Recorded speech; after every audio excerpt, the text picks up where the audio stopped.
الحمد لله رب العالمين والصلاة والسلام على أشرف الأنبياء والمرسلين وعلى آله وأصحابه أجمعين ومن تبعهم بإحسان إلى يوم الدين. أما بعد فأعوذ بالله من الشيطان الرجيم. بسم الله الرحمن الرحيم.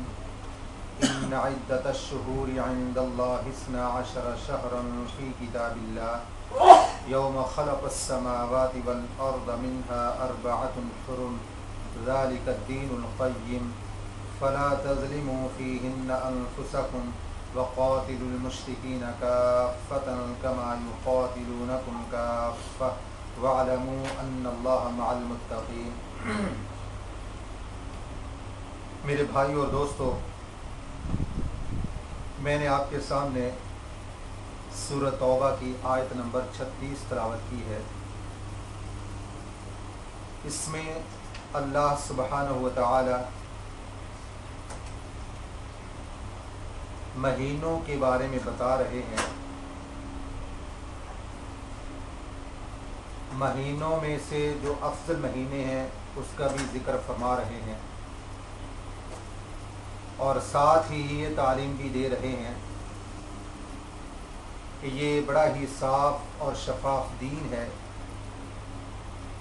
تم اپنے آپ پر ظلم نہ کرو اور پھر اللہ رب العزت متقین لوگوں کے ساتھ ہونے کا یہ تذکرہ فرما رہے ہیں. اللہ رب العزت یہ فرماتے ہیں ان عدت الشہور عند اللہ 12 شہرا، بے شک مہینوں کی گنتی اللہ کے نزدیک 12 ہے. فی کتاب اللہ، اللہ کی کتاب میں. یوم خلق السماوات والارض، جس دن سے اللہ سبحانہ و تعالی نے آسمانوں اور زمین کی تخلیق کی. منہا 4 حرم، ان میں سے 4 مہینے حرمت والے ہیں. ذالک الدین القیم، یہ دین قیم ہے، سیدھا صاف ستھرا دین ہے. فلا تظلموا فیہن انفسکم، نہ تم ظلم کرو ان میں اپنی جانوں پر. وقاتلوا المشرکین کافۃ کما یقاتلونکم کافۃ، اور قتال کرو مشرکین سے سب کے سب جیسا کہ وہ قتال کرتے ہیں تم سے سب کے سب. وَاعْلَمُوا أَنَّ اللَّهَ مَعَ الْمُتَّقِينَ، اور جان لو بے شک اللہ پرہیزگار لوگوں کے ساتھ ہے. صحیح بخاری میں نبی پاک علیہ الصلاۃ والسلام نے بھی اس چیز کی وضاحت کی ہے.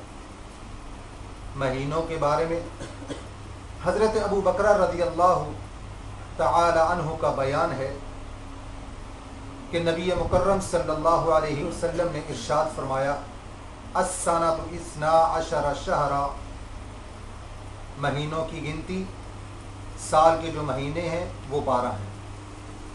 منہا 4 حرم، ان میں سے 4 مہینے حرمت والے ہیں. 3 متوالیات، 3 مہینے مسلسل ہیں، پیدر پہ ہیں. ذوالقعدہ وذوالحجہ والمحرم، ذوالقعدہ، ذوالحجہ اور محرم. ورجب مضر الذی بین جمادی و شعبان، اور رجب مضر جو کہ جمادی اور شعبان کے درمیان میں ہے. عزیزان گرامی، اس حدیث پاک میں نبی کائنات علیہ الصلاۃ والسلام نے مہینوں کی گنتی کے بارے میں فرمایا اور پھر جو حرمت والے ہیں ان کا تذکرہ فرمایا کہ 3 مہینے تو مسلسل ہیں، ذوالقعدہ، ذوالحجہ اور محرم. اور اس کے بعد رجب ہے جسے مضر کہا جاتا ہے. اس کو مضر اس لیے کہا جاتا ہے جو قبیلہ مضر تھا وہ اس مہینے کی بہت زیادہ تعظیم اور عزت کیا کرتا تھا، حتیٰ کہ وہ اس میں مبالغہ بھی کیا کرتے تھے۔ اس مہینے کے اندر اس مہینے کے بارے میں مبالغہ بھی کیا کرتے تھے، حد سے تجاوز کیا کرتے تھے۔ تو یہ جو رجب ہے یہ جمادی الثانی اور شعبان کے بیچ میں ہے،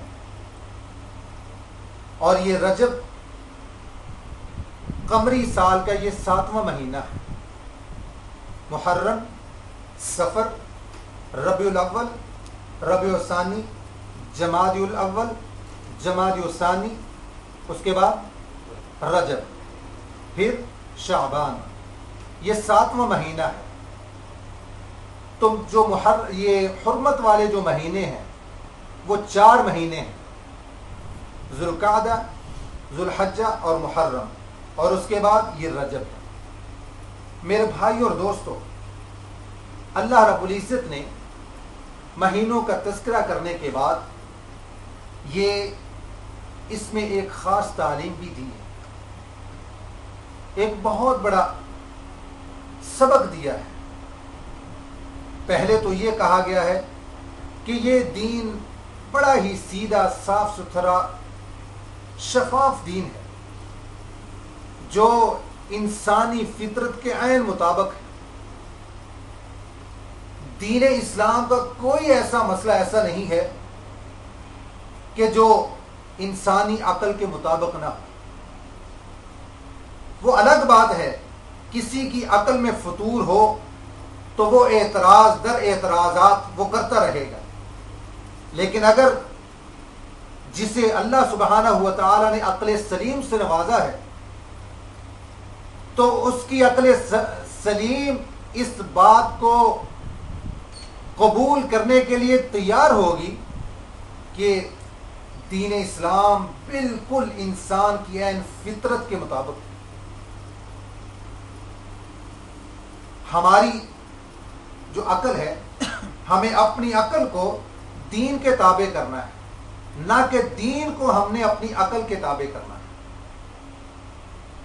حضرت علی رضی اللہ تعالی ان کا قول ہے، وہ کہتے ہیں کہ ہمیں دین کو اپنی عقل، یہ دین اسلام کو جو ہے ہم نے اپنی عقل کے مطابق نہیں پرکھنا، ہم نے اپنی عقل کو دین کے تابع کرنا ہے۔ یہ عقل جو ہے یہ اس بات کا یہ تقاضا کرتی ہے کہ جب انسان وضو کر کے جرابیں پہنتا ہے تو دوسری نماز کے لیے جرابیں اتارنے کی ضرورت نہیں، بلکہ ہاتھ گیلا کر کے اوپر مسح کر لے۔ سوال یہ پیدا ہوتا ہے، جراب تو نیچے سے خراب ہوتی ہے، مسح نیچے کرنا چاہیے۔ حضرت علی رضی اللہ تعالیٰ کہتے ہیں جراب نیچے سے خراب ہوتی ہے، مٹی وغیرہ جو لگتی ہے وہ نیچے لگتی ہے، لہذا مسح بھی نیچے کرنا چاہیے۔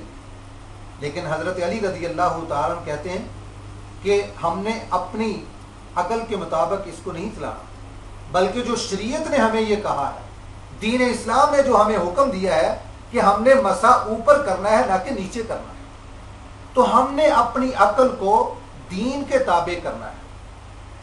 اللہ رب العزت اسی لیے اس دین اسلام کے بارے میں یہی فرماتے ہیں، ذالک الدین القیم، یہ دین قیم ہے۔ اس کے بعد یہ فرمایا، فلا تظلموا فیہن انفسکم، تم ان مہینوں میں اپنی جانوں پر ظلم نہ کرو۔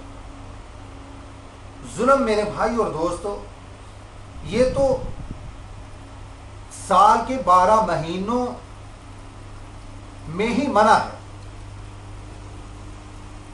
اس کا مطلب یہ نہیں ہے کہ 4 حرمت والے جو مہینے ہیں ان میں جو ظلم ہے یہ منع ہے، باقی دوسرے مہینوں میں ظلم جو ہے وہ جائز، ایسا مطلب نہیں۔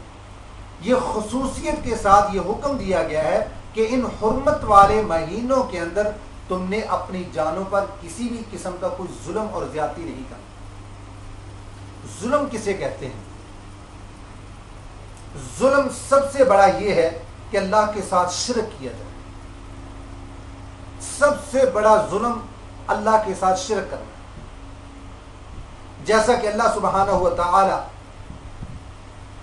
سورہ لقمان میں یہ فرماتے ہیں کہ حضرت لقمان حکیم اپنے بیٹے کو وصیت کر رہے ہیں، یا بنی لا تشرک باللہ، اے میرے بیٹے اللہ کے ساتھ شرک نہیں کرنا۔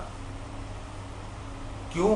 ان الشرک لظلم عظیم، یقیناً شرک بہت بڑا ظلم ہے، اس سے بڑھ کر اور کوئی ظلم نہیں۔ اس کے ساتھ ہی شرک کے ساتھ ساتھ دین کے اندر بدعات کو ایجاد کرنا یہ بھی ظلم ہے۔ کبیرہ گناہوں کے ارتکاب کرنا یہ بھی ظلم ہے۔ اپنے آپ کو مارنا پیٹنا، اپنی جان پہ ظلم کرنا یہ بھی ظلم میں سے آتا ہے۔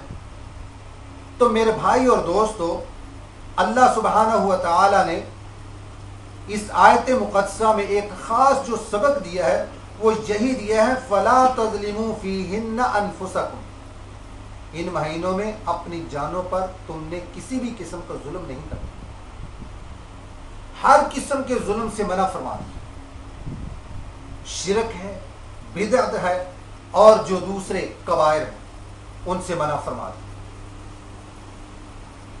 آپ نے یہ سنا ہوگا علماء اکرام سے کہ جس طرح دوسرے مہینوں کے اندر ہمارے بعض مسلمان بھائیوں نے یہ بدعات کو ایجاد کیا ہے اور بدعات پر اور رسومات پر، غیر اسلامی تہواروں پر عمل کرتے ہیں، اسی طرح یہ رجب کے اندر بھی بہت سی بدعات کو ہمارے مسلمان بھائیوں نے ایجاد کر رکھا ہے۔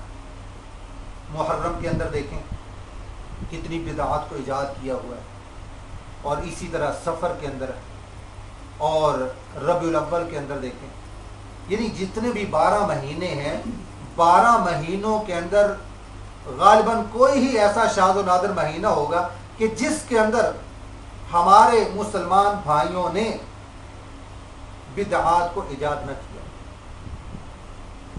اور رجب کے اندر بہت سی بدعات، بہت سی خرافات، بہت سی رسومات پائی جاتی ہیں۔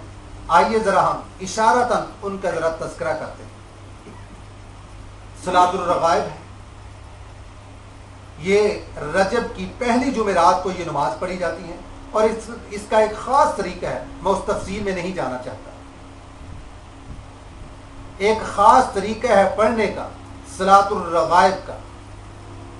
عزیزان گرامی، یہ بات ایک مسلمہ ہے، اگر آپ کتاب و سنت کا مطالعہ کریں آپ کو یہ بات واضح لفظوں میں ملے گی کہ کسی بھی دن کو،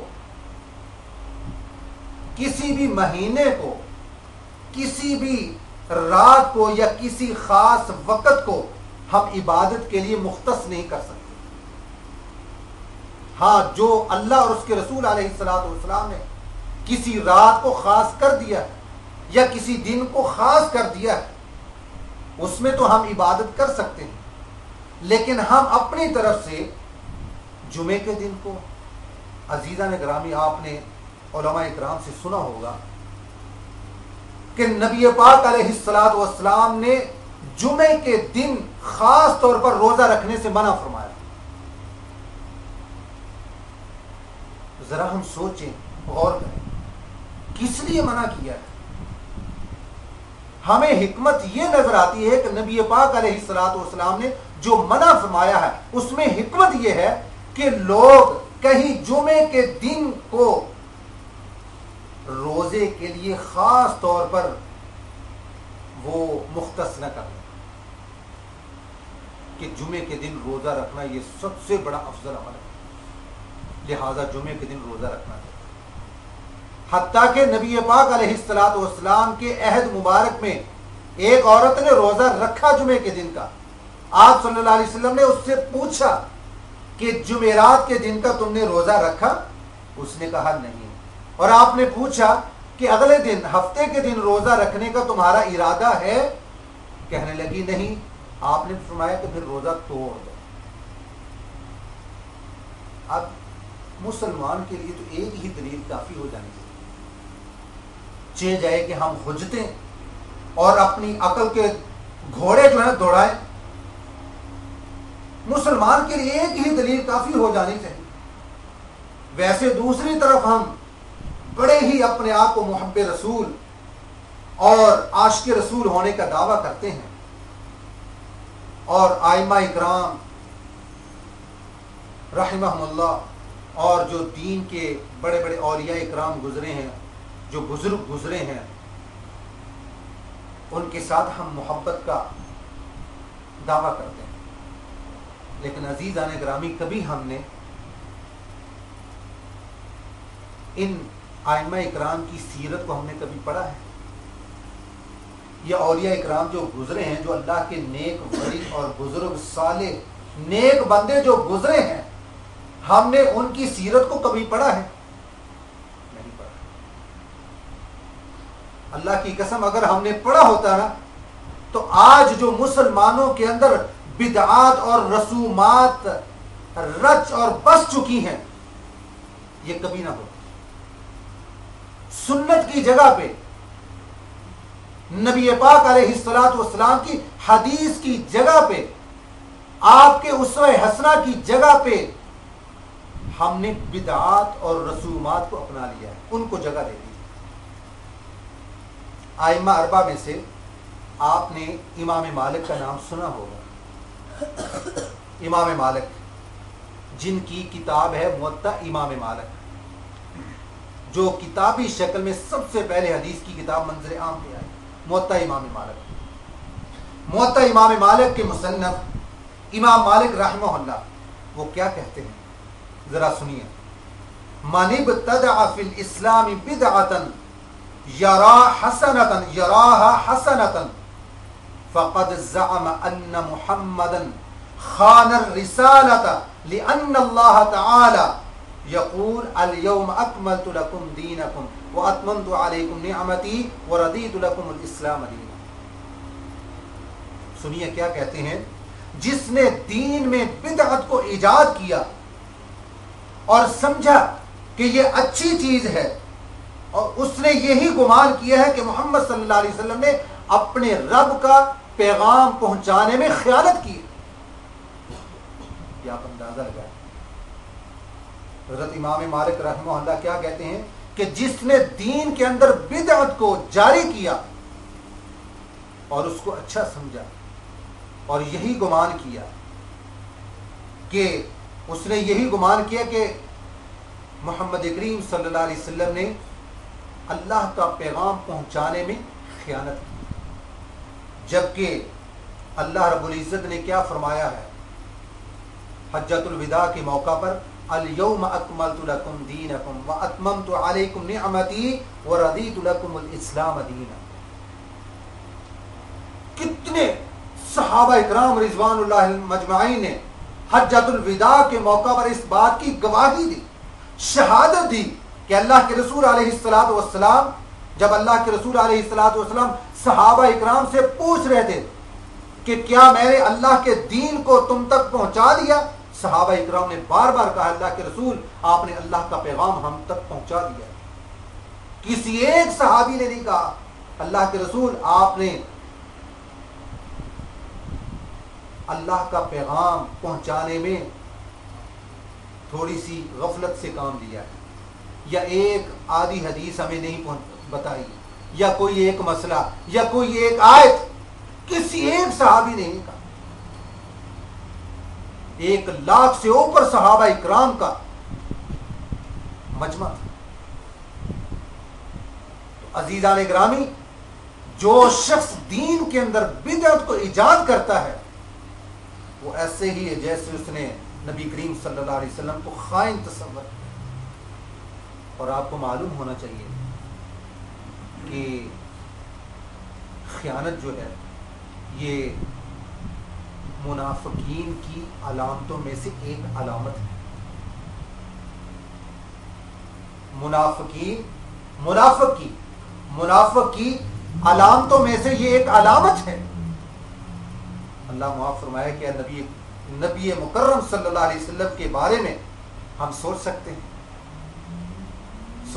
ذرا غور کیجئے ذرا میرے بھائی اور دوستوں, یہ معمولی بات نہیں ہے. بہت بڑا جرم اللہ کے رسول علیہ الصلوۃ والسلام اللہ کا دین پہنچانے کے اندر کمی پیشی سے کام لے، یہ نہیں ہو سکتا۔ اللہ کے رسول علیہ الصلوۃ والسلام نے اللہ کا دین لوگوں تک پہنچایا، اور پھر اسی لیے اللہ رب العزت نے قرآن کی یہ آیت نازل کی، الیوم اکملت لکم، اکملت، اکمل اسم تفضیل کا صیغہ، دین کامل ہو چکا ہے، اب اس میں کسی بھی قسم کے مسئلے کی اس کے اندر داخل کرنے کی یا نکالنے کی ضرورت نہیں ہے۔ جو شخص کرتا ہے ایسا تو پھر اس کو یہ نبی پاک علیہ الصلوۃ والسلام کی حدیث یاد ہونی چاہیے، من کذب علی متعمدا فلیتبوأ مقعدہ من النار، کہ جو شخص جان بوجھ کر مجھ پر جھوٹ بولتا ہے وہ شخص اپنا ٹھکانہ جہنم میں سمجھ لے۔ اسی طرح میرے بھائی اور دوستوں، پیر عبد القادر جیلانی رحمہ اللہ، ان کا نام ہم نے سنا ہے، بہت سے مسلمان ان کے نام کی 11ویں بھی دیتے ہیں نا۔ یہ جب قمری مہینے کی 11 تاریخ ہوتی ہے، چاند کے مہینے کی جب 11 تاریخ ہوتی ہے تو 11ویں کا ختم دیتے ہیں، ختم شریف۔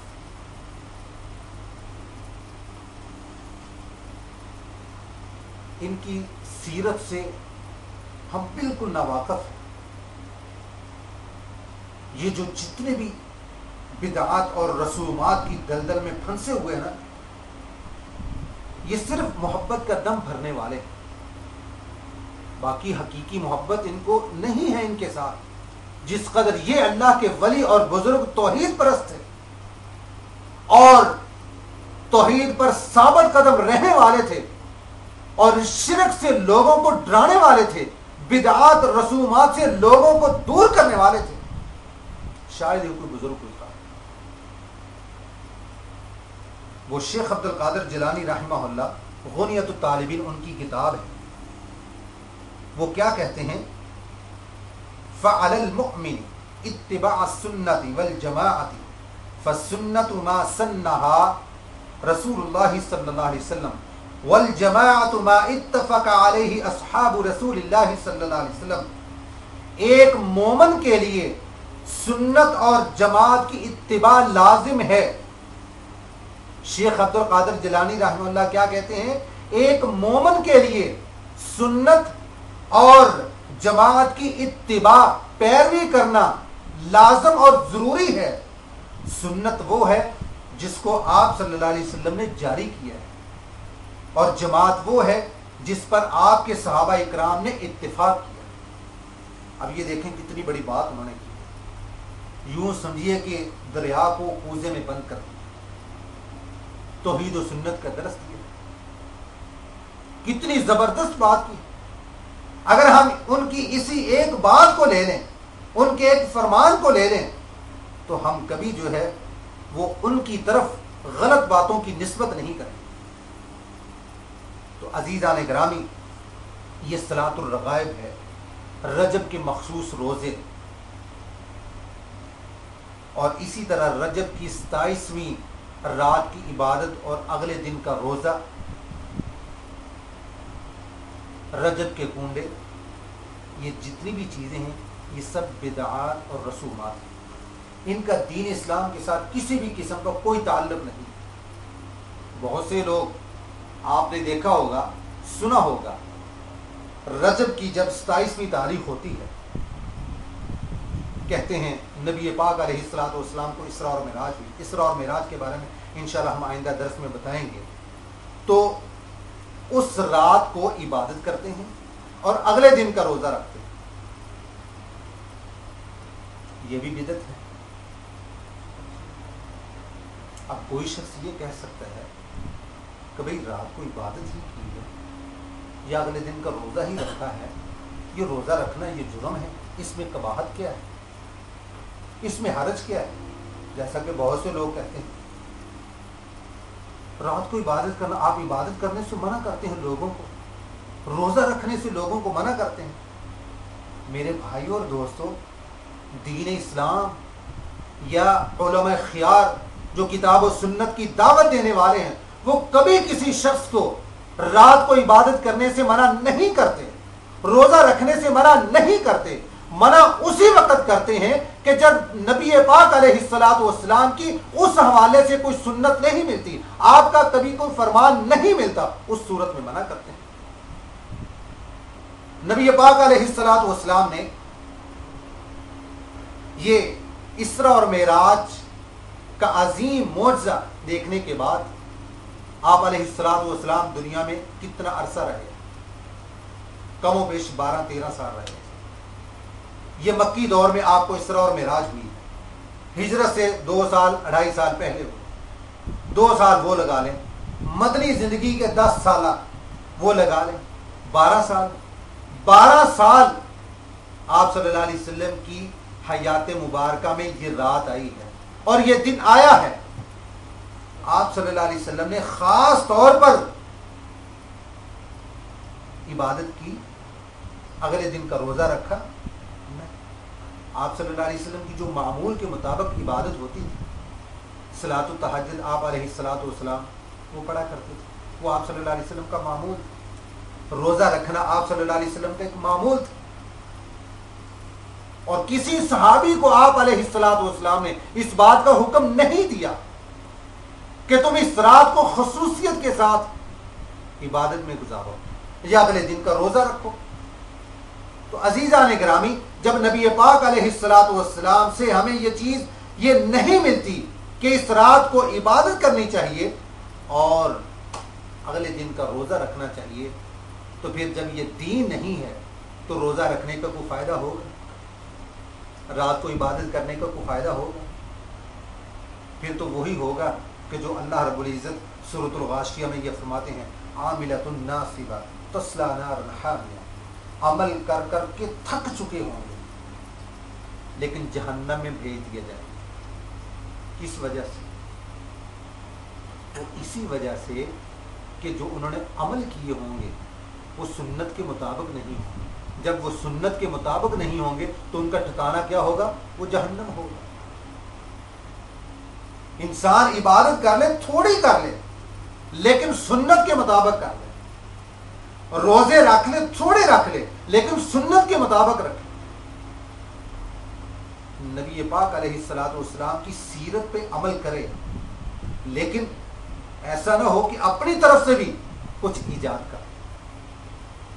تو میرے بھائی اور دوستو، یہ رجب کے مخصوص روزے اور اسی طرح رجب کے جو کنڈے ہیں، یہ 22 رجب کو کنڈے، یہ اس دن خاص طور پر جو ہے حضرت امام جعفر صادق